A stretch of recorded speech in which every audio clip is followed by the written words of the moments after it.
In a world ruled by instant messages and endless notifications, a single phone call can still carry unimaginable weight, especially when that call is placed in desperation, fear tightening around every word.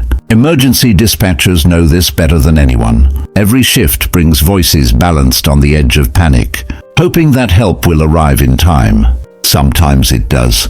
Other times the line goes quiet, and the silence lingers long after the call ends. These are not urban legends. These are not reenactments. These are real emergency calls, recorded. Moments where technology connected a human being to help, yet fate twisted the outcome into something far darker. These calls didn't just end lives. They permanently scarred the operators who listened helplessly on the other end. One such call came from a 16-year-old boy in Cincinnati, Ohio. Kyle Plush was a typical teenager, full of promise, discipline, and quiet ambition. A sophomore at Seven Hills School, he was an athlete, a student, and a son with an entire future waiting ahead of him. On April 10, 2018, Kyle drove his family's gold 2004 Honda Odyssey to school for a tennis match. It should have been an ordinary afternoon. Instead, it became a 6-hour nightmare. After parking in the school lot around 3:00 p.m., Kyle realized his tennis equipment was in the back of the minivan. He climbed into the rear area, stretching across folded seats to reach it. What happened next was sudden and catastrophic. The rear seat unexpectedly collapsed backward, forcing Kyle into the trunk space. He was flipped upside down, pinned beneath the folded seat, with nearly 70 pounds of pressure crushing his chest. Trapped, inverted, struggling to breathe. Kyle fought to free himself, but gravity and weight worked against him. Every movement drained his oxygen. Panic crept in, but so did clarity. Unable to use his hands, Kyle activated Siri on his phone and placed a 911 call. At 3:16 p.m., dispatchers received his first call. His voice was muffled, distorted by his position and fading strength. The operator struggled to understand him. Through broken words and background noises, Kyle managed to say, "I'm at Seven Hills. I'm going to die here." Officers were dispatched immediately. 2 police officers arrived at the parking lot by 3:26 p.m. They searched for 11 minutes. They found nothing. No visible distress. No signs of emergency. They left. But Kyle was still alive. At 3:35 p.m., he called 911 again. This time he was clearer. He described the vehicle, a gold Honda Odyssey. He explained he was trapped inside. Then came the sentence no parent should ever hear spoken by their child. "I probably don't have much time left. Tell my mom I love her if I die."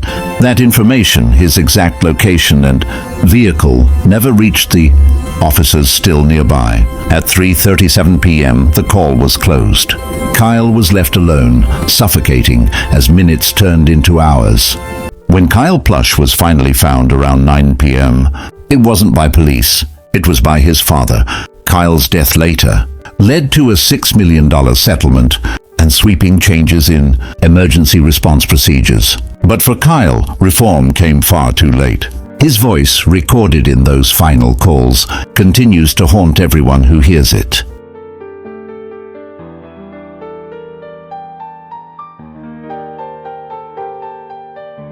Some disappearances feel sudden, others feel inevitable. Susan Powell's case belonged to the second kind, a slow-burning fuse that everyone noticed, yet no one stopped in time.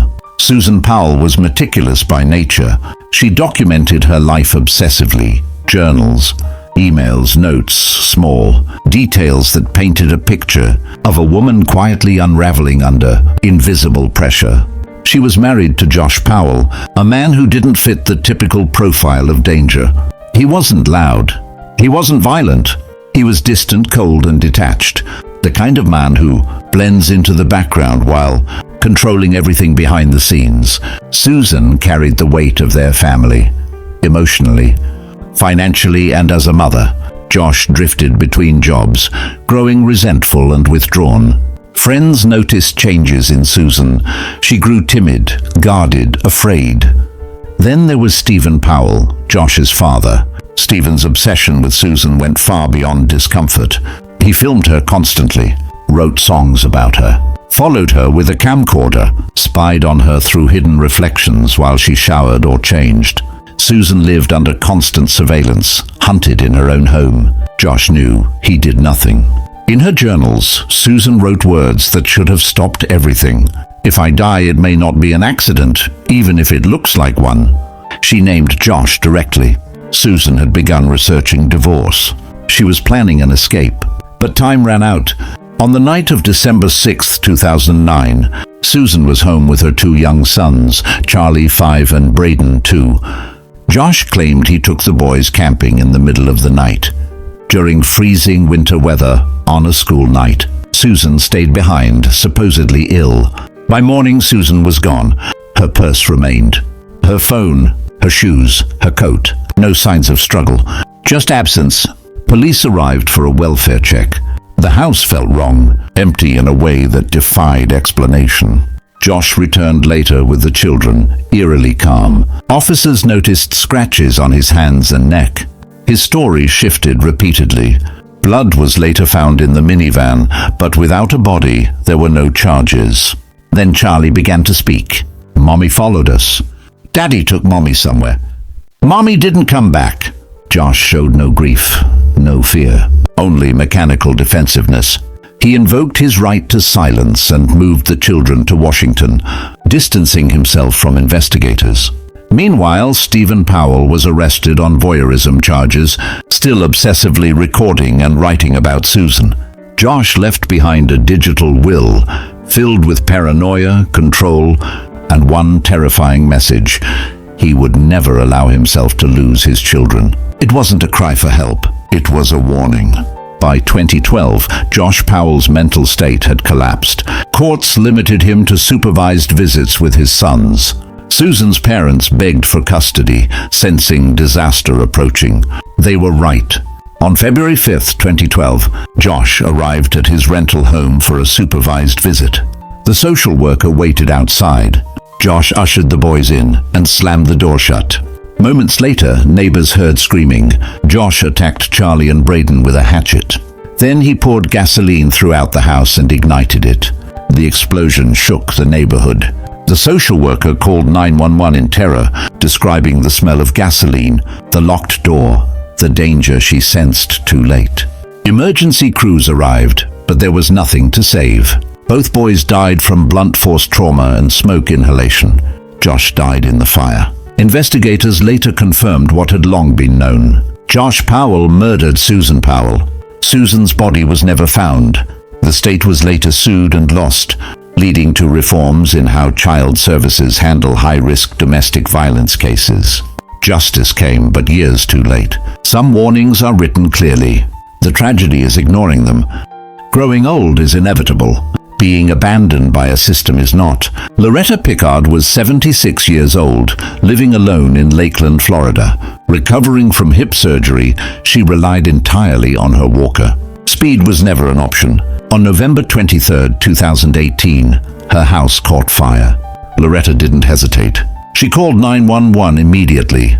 Calm, clear, honest, she told the dispatcher she was alone, immobile, and unable to escape.